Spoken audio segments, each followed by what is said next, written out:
saya berikan sekitar 2 menit, jangan panjangan ya Mas ya. Oh iya. Karena terkait dengan kasus hukum. Oke, terima kasih Mas Aiman.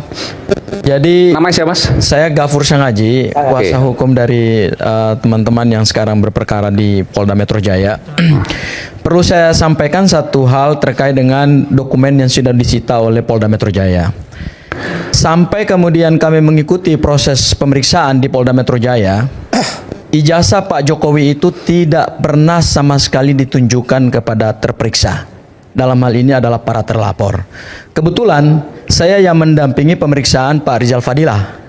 Pak Rizal Fadilah ketika mau diperiksa, beliau menanyakan barang bukti ijazah. Apakah memang betul-betul sudah disita? Dan kalau sudah disita, tolong disampaikan dokumen bukti penyitaan, berita acara penyitaan. Kemudian kedua, adakah ijazah itu memang secara fisik sudah ada belum di Polda Metro Jaya? Nah, karena Polda Metro Jaya dalam hal ini adalah penyidik tidak bisa menunjukkan barang bukti itu, maka kemudian Pak Rizal Fadilah berdasarkan pasal 52 KUHP bahwa tersangka atau seseorang yang terperiksa, mohon maaf, seseorang yang diperiksa sebagai terlapor itu punya hak bebas untuk menyampaikan keterangan apapun. Dan itu didengar oleh penyidik sehingga Pak Rizal Fadilah kemudian tidak menyelesaikan materi pemeriksaannya secara tuntas. Itu satu hal. Hal yang kedua, terkait dengan barang bukti ini saya kira penting di barang bukti ini. Kenapa? Karena proses pembuktian hukum pidana material itu kekuatannya tidak bisa hanya pada alat bukti 184 KUHP. Tetapi juga harus kita lihat pada korelasinya dengan barang bukti pada pasal 39 KUHP.